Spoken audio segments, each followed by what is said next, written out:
You're watching EAC Insight. I'm Anthony Ellis. So my guest today is Cambodia's first opera singer. As a child prodigy who grew up during the wartime, he has been seen on TV, heard on radios as a child star, and at an early age, after a fall of the killing field, he was chosen to study the prestigious Moscow Tchaikovsky College on musicology, composition, focusing on opera singing. In 1996, he came third in the Bella Voice competition, amazingly winning the Best Russian Vocal Performance as the first Southeast or East Asian ever.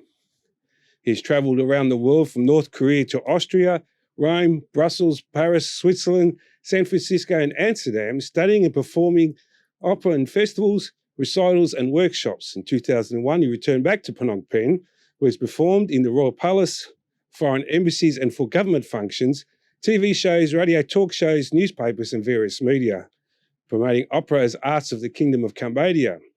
In December 10th, he'll be performing in the once-in-a-lifetime performance, an Italian masterpiece, which was first performed in 1904, Mud and Butterfly. My guest today is the one and only Mr. Sethisak. Thank you, Mr. Sethisak. Yeah, thank you. So you're performing for Mud and Butterfly. It's a famous opera play that was held, will be held in Cambodia. How do you feel? How do you feel inside about this? The things like it is very nice to have opera in Cambodia, but we have done like this is the third opera already. Yeah, but the first and second production, the first one was Cavalera Rusticana, yeah, and then Payachi the second year, yeah. So that one was done in the 5-star hotel, yeah, Sofitel, yeah. But this one in the theater, yeah, in the theater. So I think this one is bigger because we are trying to have a more realistic and in the proper theater, to have a big production. And I feel like it's getting bigger and bigger in Cambodia. Yeah.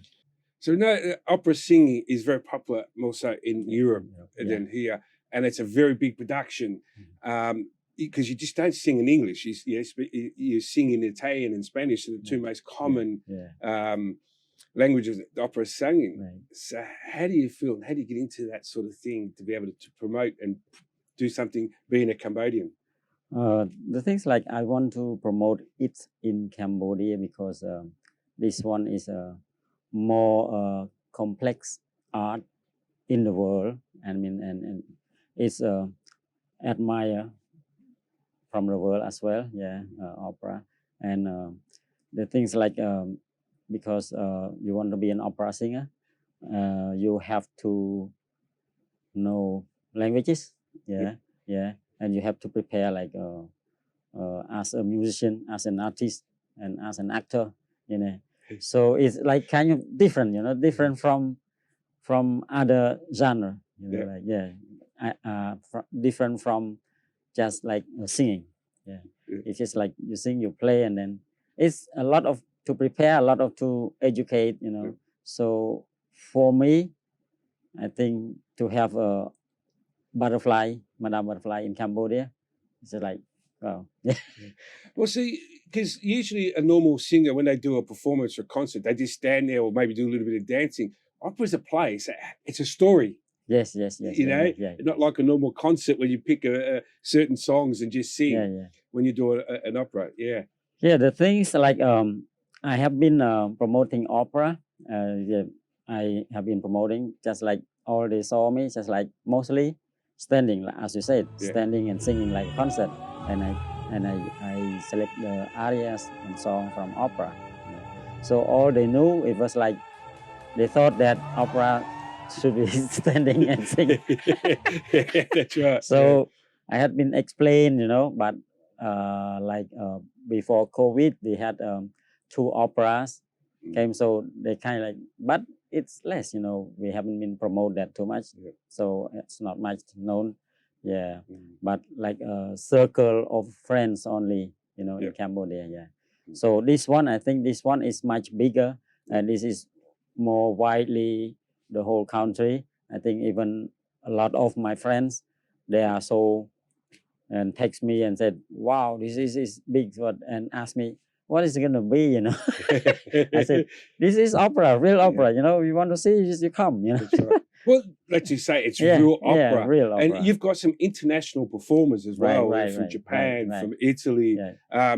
not just with opera singers, the composers, the musicians. So Yeah. it's a big Right, production right, of right, Madame right, Butterfly being held here in Right, right. Cambodia. The things like before they only see me, like Yeah. they saw me only. Yeah. Right now, they can see all the performer from abroad, internationally. Yeah. So I think this is for Cambodia.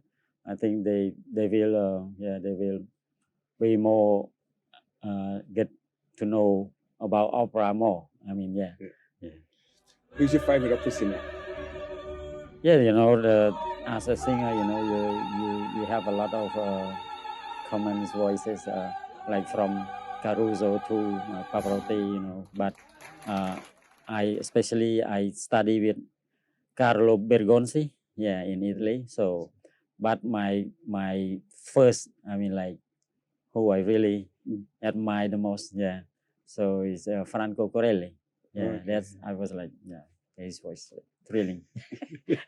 But I mean, other voices are also beautiful, like Gilly, Carlos, I mean, like Cavalier, Domingo, a lot of Pavarotti, my teacher, Carlo Bergonzi. Yeah. So there's some big names there. and names that Cambodian people wouldn't have heard of, but they're known around the world. So to promote something like this, it must feel very good to represent for yourself and Cambodia, a world stage.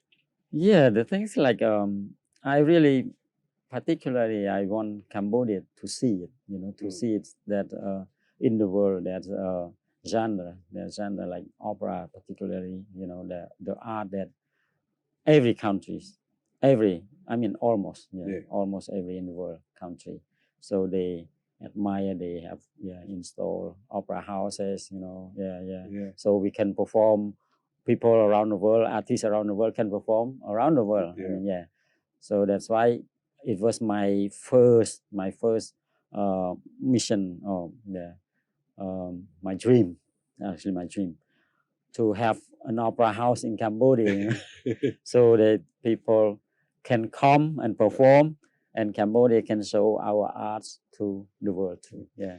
Well, speaking about your dream, how and what made you get into opera? I mean, once again, it's not a common thing here. So, what was that day did you hear a song and say, "Wow, that's what I want to do"? Yeah, that's a long story.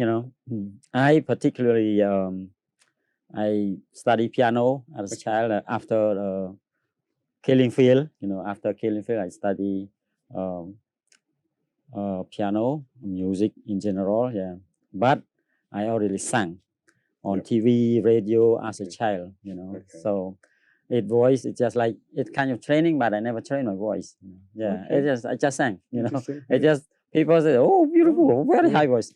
In the school, I have a very high voice. So and then I finished high school here with a distinction, and they grant me the scholarship to Russia. To Russia, to Russia. So I study as a composer.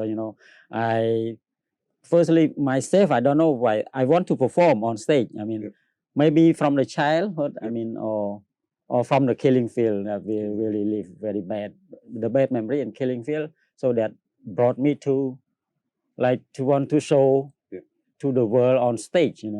So I love like stories. I love like all this kind of like dramas, and the thing like I want to be a pianist. Also this is an artist, it's on stage, this is like kind of, you want to perform, you want to show to people. So that in Russia we have a class like you read music and solfeggio, you sing, you read music and with your voice, and the teacher she's just like the best teacher, so she only keep in herself that Sethisak have a nice voice, and she never say. But after I finished my, I mean, like my musicology years, and she said that, Sethisak, you know, you have a beautiful voice, and you don't know that you have a big voice. And in the class, I hear only your voice. All Russian, like 10 people, and like you say, like okay, like four, like you read music like 4 lines, like four melodies, like chords, right, and then harmonies. So some of girl student, they sing the soprano and tenor part is my voice, you know. So I only one person, and other Russian they sing bass or whatever, and those person they heard only my voice. We read music, and the teacher said, you know, you should try opera singing, opera voice. I mean, try it. You know, I think they need it, the kind of voice. So well, you know, I was thinking, nice. Because I was like, I love performing, right? And I was like, I sang in Cambodia. I sang a song from also genre like an opera Cambodia, you know, but it's just like a basa yike, you know, like it's the kind of genre, but it's very old. So but it's not developed yet, but this kind of like art also, they say the story the same like opera, you know, the same thing. And so I was thinking, wow, training voice. Nice, you know, if they accept me so I can train my voice and I sing Cambodian, you know, I said this would be my main, you know, my main, that I learned the technique of voice of using my voice, and then I sing basa or yike, the highest voice in Cambodia. So that was my first one. But when I came into opera training voice and acting and everything, I was, wow, this is, the world is totally different, you know? Different from whatever I thought. Yes. So my teacher said, yeah, you got a tenor voice, and you know how tenor is, you know, this tenor like baritone or bass or soprano, they born with it, you know, they born with it. So you cannot born with bass and you sing a tenor. No, you cannot. There's one exception like with my teacher, like Carlo Begonzi. He was like a baritone. He sing professional baritone, and then he turned to tenor, dramatic tenor. So it's exception.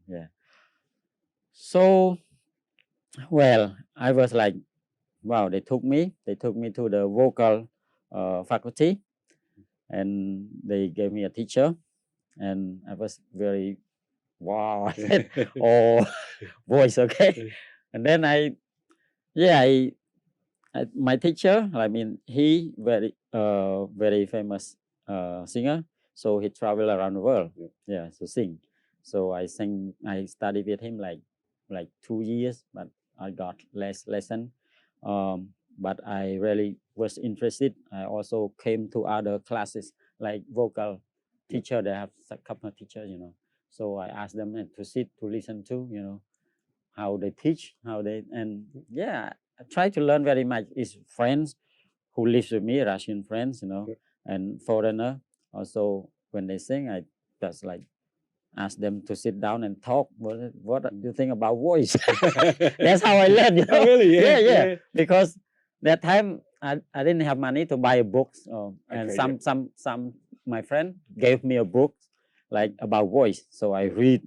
It's all in Russian. So read, and then I listen to them how they sing, and then how to explain how they express what they learn from technique, you know. And they actually student of a vocal student, they came to the school without music knowledge. So I already passed of this, you know. I know piano, I know, you know, everything. I get advantages. So I don't have to study harmony, I don't have this solfeggio class, so I focus only voice and acting, you know. So this is get me faster moving, you know, and focus only voice. I only 2 years, you know, 2 years, and I trained 2 years. I don't know, I got the competition. I got my teachers. Yeah, you can go to competition. I said, well, let's try. Yes, why not?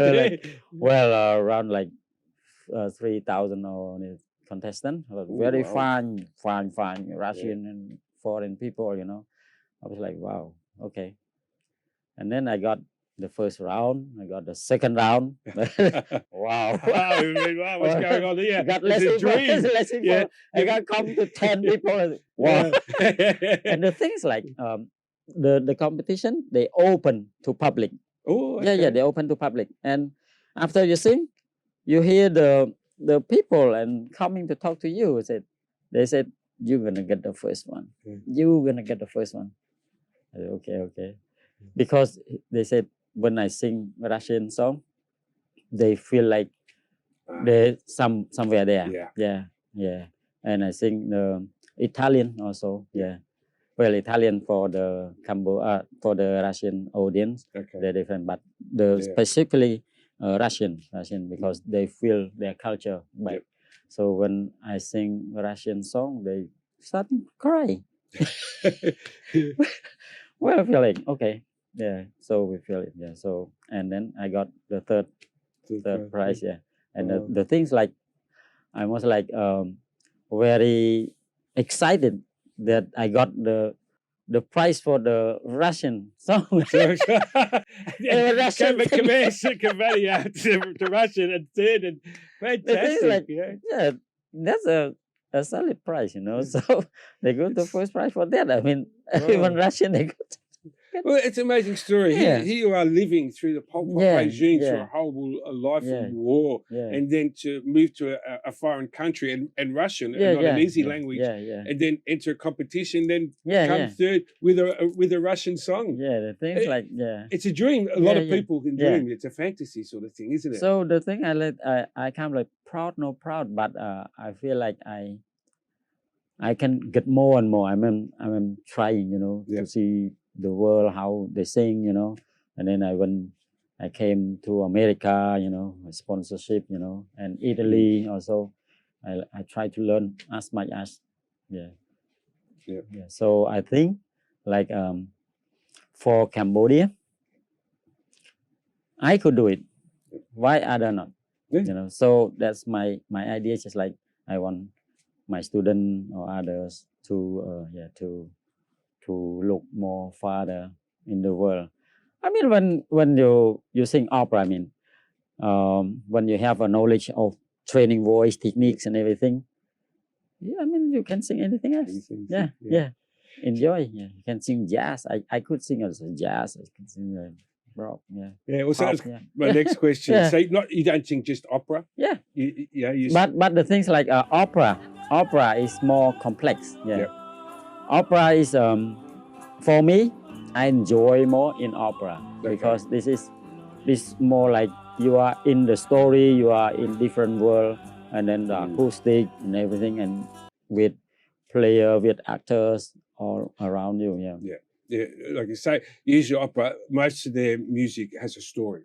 Yes. It's like you say, most of it's drama, and it's performing as well as singing, as jazz and normal rock and roll. Just sit there and just playing along and singing. How do you prepare? Right. For to sing opera and a performance? The things like to sing opera.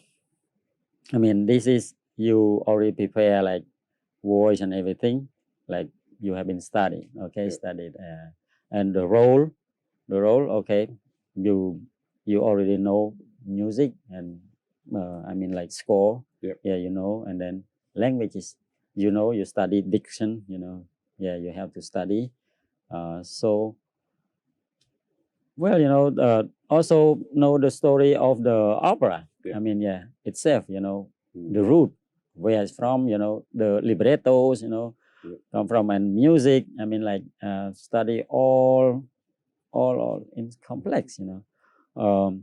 It's not just voice and acting too. So you have to take yourself into the role what you are in.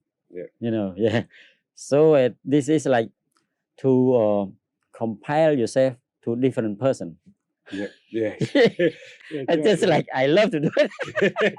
I love to do, especially like drama, like crazy stuff. It's like I don't know why, but but it's kind of like payachi, right? I played like you turn yourself to the like a maniac, jealousy, like just like But this is well, common for opera, isn't it? It's always the love story, jealousy. it's So. not in real life, but Yeah. you compare you turn it that to the art, Yeah. that's really different. But it helped me like lift my soul. Like you feel, I don't know how to describe, but it's like feeling you like flying somewhere. Okay, yeah, like on cloud Yeah, nine yeah. and stuff. Yeah, you just go. Right. Well, I mean, you're performing as a tenor in Madame Butterfly. Yeah. Tell us a little bit about that and what you're as a performance, because also with opera, it's a lot of costume change and very heavy costumes too. Yeah. It's nothing light. It's so. Tell us a little bit about your performance. I think like Madame Butterfly, like I involved in the Prince Yamadori, so it's a part of a small role. It's not a big role as a Pinkerton, but I leave this to international artists to show to Cambodia, it's very nice, and others. So it's not much for me for the preparing for Madame Butterfly, so but it's still the piece, it's like a one scene, that's a prince. A prince who really love butterfly and begging her to marry, and he marry a lot of wives,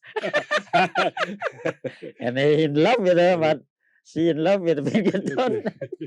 It's kind of like yes, it's a typical opera. So what is the most memorable performance that you have done in an opera? In opera, anywhere in the world that you performed. I sang in Capitol Opera in America. Okay. Lucia de la Mermour, and I sing concert in Switzerland, which is like with a president of Switzerland, and it's a private big function. Well, opera, I mean, a lot in Italy. I perform in the Verdi Theater, so, and this is the world. I mean, well, I'm not performing in a Metropolitan or Sydney or Milano yet. I mean, dreams to get still hopeful, still aim to see those sort of places. Yeah. And who are some of the famous performers that you've sung with? That's wow, that was a privilege. That was so good. Not that big. I perform with Carlo Bergonzi student. Student who is very sung in Milano Opera, in all the stuff. Yep. So, are there any particular composers or styles of opera that you find more challenging and enjoyable than others? The things like I love more realistic. Okay. Like Verdi, it's like libretto. It's more real, it's not a story made it up or whatever, but it's a real story. It's like realism. Like something like Traviata, the opera Traviata. I see this Traviata. I really want to put Traviata in Cambodia, because it's like it's the same feeling that Cambodia has been passing, passing this kind of like a situation. So I think Traviata would be nice, the next one for Cambodia. So and my most admire opera is like Othello. Wow. And so you will be performing Madame Butterfly at Kopik at the Cambodian Theatre there. So it's the first time in a big theatre here in Cambodia. Right. And talking to people around it, they're looking forward to it. They think this is going to be amazing sort of stuff. Now you have some international guests who will be performing as well. How do you think of it for that? Are you excited? Looking forward to seeing you next to them? Yes, of course. You know, of Mm. course, the international singers, international producer, international stage directors, and Yeah. yeah, all are famous, and they come to Cambodia. I mean, we are proud to to put this butterfly for Cambodia. I already promote, like I said on the media. I said Cambodia should, you stop asking me what is opera. You know, you just come and see it. They ask me all the time. You know, ask me all the time, what is opera, and I explain my. Exactly. So how do you take care of your voice and your health? Because opera singing is different than other genres. So what do you have a procedure to look after yourself? Yeah, opera voice, as we know, we sing without microphone, so all the voice is from singer's body, from your body. So projection and everything, like resonance and everything. Um, in in here, when you take care of your voice, that's why you take care of your health, Yeah. your body. Just sleep a lot. Sleep a lot, and don't get sick. Yeah. That's the main thing. And to prepare for this, I mean, to do it, just like you have to practice and practice and practice. Because voice is inside your body. So it's not like keys outside. So you have a sensation. You have sensation of your thinking, your experience. You train your muscle and everything. It's in there. So the main thing, I take care of my voice. I sleep well, and then yeah. Well, traditionally, a lot of opera performers are big people. Generally because they've got to really belt it out, like you say. You have no microphone, so it comes up. And I mean, one of my favorite performers is Pavarotti, and then you got the three tenors. But when you see them big, but everything just comes from inside and comes out, and they kind of belt it out. But when that comes out, it's just so sweet and beautiful.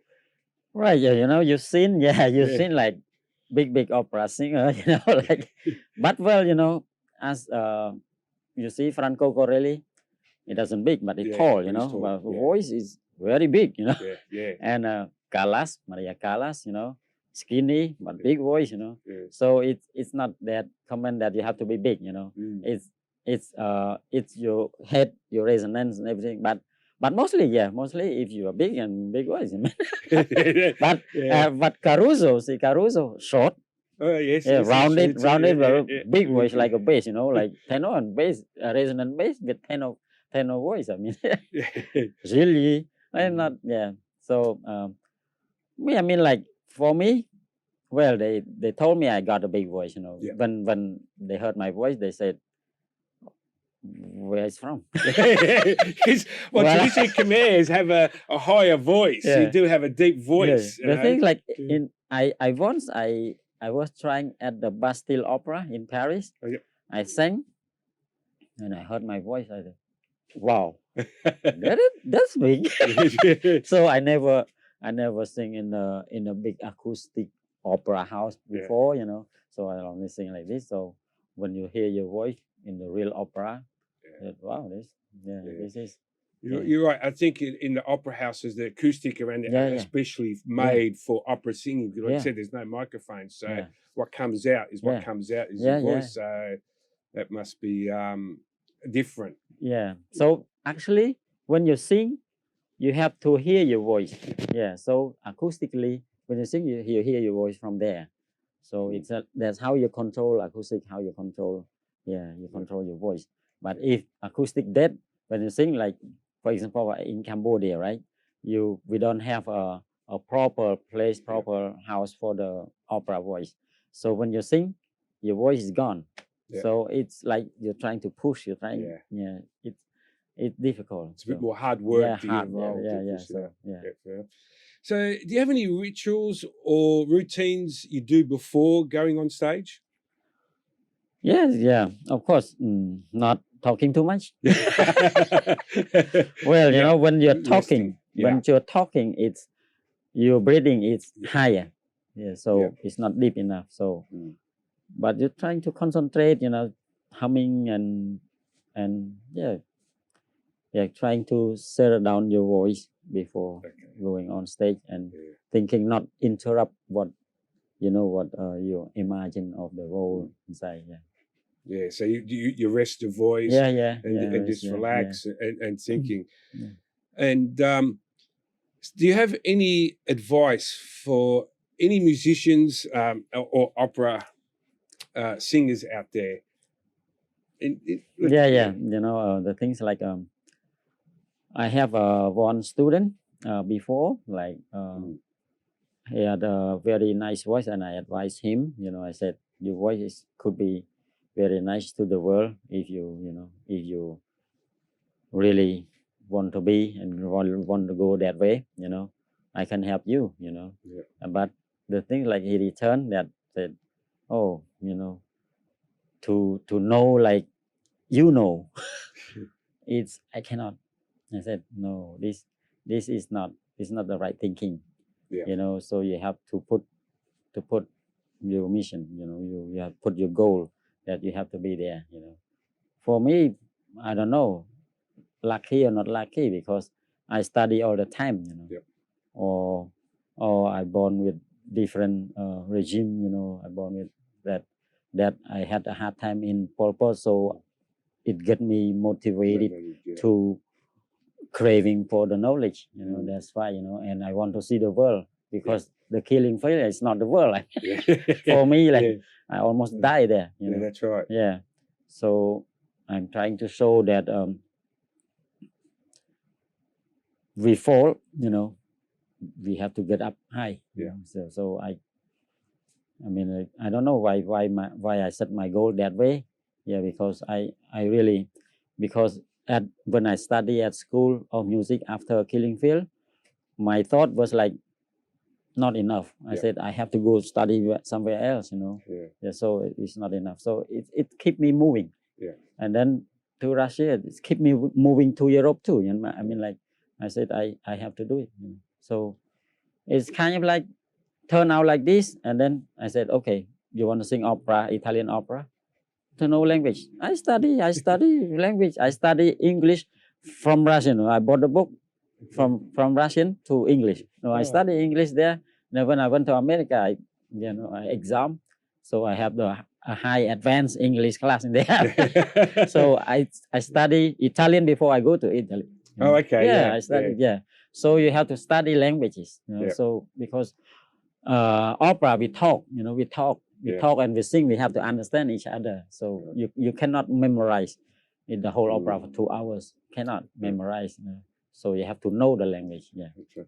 Well, of course, when you studied, there was no YouTube, there's no Facebook, there's no social media where Exactly. everyone gets on there now and practice. You had to learn the old style. The things like that it was like very hard time for me that to study there, like even in Russia, is we had nothing to eat. I mean, at that time, so in no money to buy books, so no media, nothing. Yeah. So right now, I mean, they have everything. Yeah. So in your hand, That's just right. like a phone, you can listen to every singer. You can listen to, I mean, even master class. I mean, exactly. before I want to go to master class, I have to pay $2,000 to go to master class to listen what they say.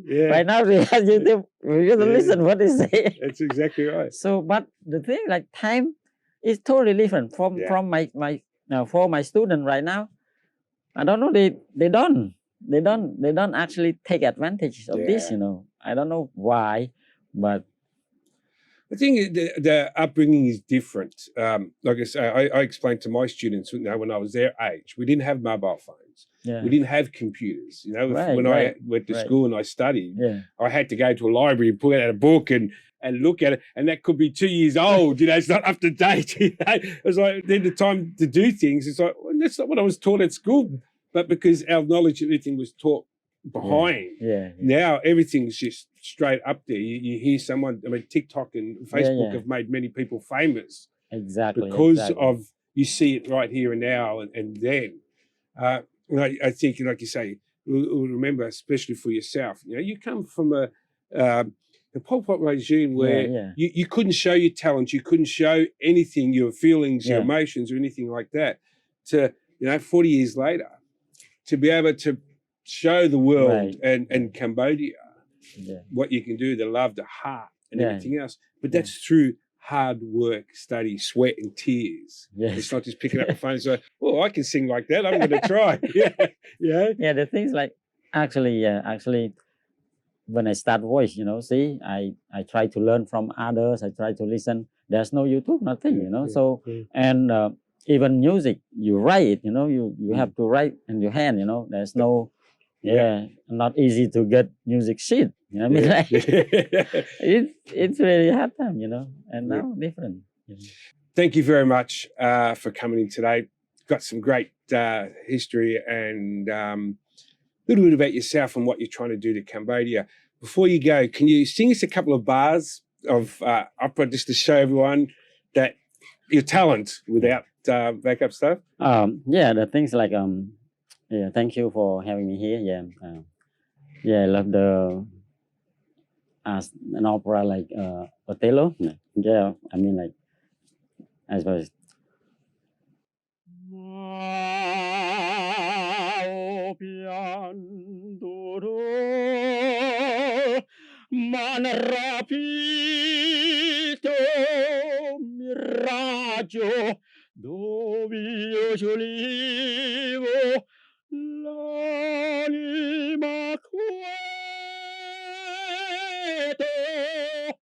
Wow, fantastic. The emotion, just seeing you do it, it's just like here you are laughing and then go into that shows this is what opera is. You've performing something different. And that was, for me, the goosebumps and that was absolutely fantastic. This is the voice from in the morning, so I haven't warm up yet. That's it, put you on the spot. But that little bit was just fantastic.